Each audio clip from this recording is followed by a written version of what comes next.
هذا الستريمر الأمريكي طاح لايف قدام آلاف الناس من بعد ما تعاطى الكمية كبيرة من المخدرات اللي خلاته يطيح في الأوفردوز. بقاو معنا وهو تعرفوا القصة واشنو وقع فيها. الستريمر الأمريكي كلافيكولير اللي كيستريمي على منصة كيك بدا اللايف ديالو كأيتها لايف عادي، كيهضر مع التشات ديالو خارج على برا، كيدور مع الدراري صحابو مع لي كارد ديالو، كان كيبان كلشي عادي. Five, nice to meet you. Nice to meet you too. Sorry. I'm trying my best to lock in, but I'm a little destroyed right now. I'm from Brazil. Brazil. I'm Brazil. I'm speaking English also, but what's your question? You speak Portuguese. Yeah. Portuguese. Holy shit, dude. I'm trying my best, but fucking destroyed right now. Alright, have a good rest of your day. Take care. Oh, thank you. Bye.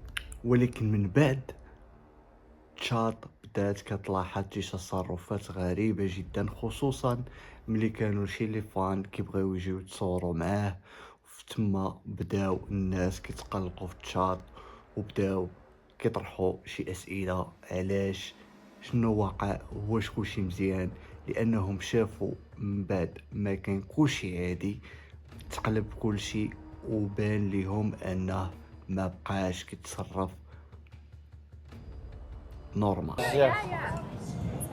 Can you take it? Can I take it? Sorry, I can't even. I'm absolutely gone. Holy fuck. Oh shit. Thank Holy you. shit. Take care. Oh my god. Yeah, I'm having a great time right now. Oh my god. ومع الوقت هادشي هذا يلاه زاد كيتضاعف، والحركات ولات كتبان ثقيله، ولات عينو ما مركزاش، صوتو كيبان مختلف، وحتى هو كتشوفو جالس هو كيعمل يدو على راسو وكيبين انه راه ماشي هو هذاك، والسيد فعلا راه تحت تاثير قوي ديال المخدرات. Holy fuck. Holy fuck. Yeah, I'm having a good time.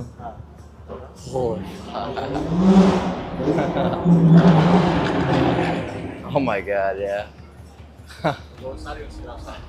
No, I'm having a good time. Holy fuck. والمشكل ان الشاط انهم كانوا حاسبين ان هذا ممكن انه يكون غير كيضحك او ولا شارب ولا شي حاجه بحال هكا. Holy fuck. How fucked are you? What? How fucked up are you?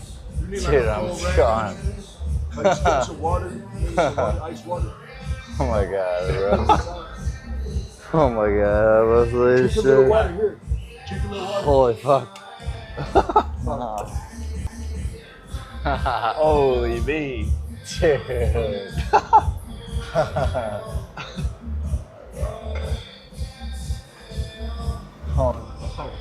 ومن بعد وقع اللي الناس ما متوقعينش انه يوقع، من بعد ما كلافيكولير طاح اوفردوس في وسط اللايف. هادشي هذا اللي ما كنشوفوش، وتما هاد الناس اللي دايرين به عيطوا لومبيلونس وجات موراه في وسط اللايف.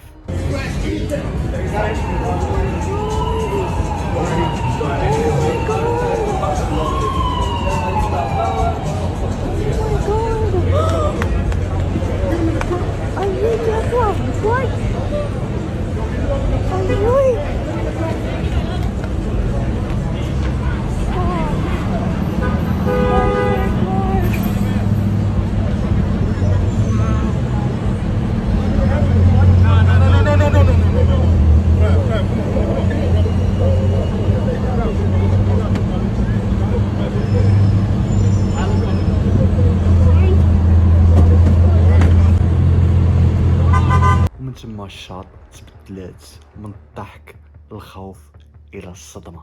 واخا هادشي كامل اللي وقع، الشاط ديالو كانت كتقول ان هادشي هذا كامل غير فيك، وانه كيعمل هادشي هذا غير باش يدير البوز. ومن بعد اللايف فجأة تسد من بعد ما جات لومبيلونس، وخرجوا تقارير من بعد كيقولوا وكيأكدوا ان هاد ستريمر هذا طاح اوفردوس بسبب المخدرات. السؤال اللي كيبقى عند الناس، علاش دائما في اللايف كنشوفوا الخطر وما كنتيقوهش؟ لان كلشي في هذا الوقت هذا ولا كيقلب على البوس، ولحد الان مازال يقدر يكون هذا الشيء هذا فقط من اجل اثارة الجدل. شنو الرأي ديالكم؟ قولوا لنا تحت في الكومنتات، وما تنساوش لايك وسبسكرايب. تهلاو.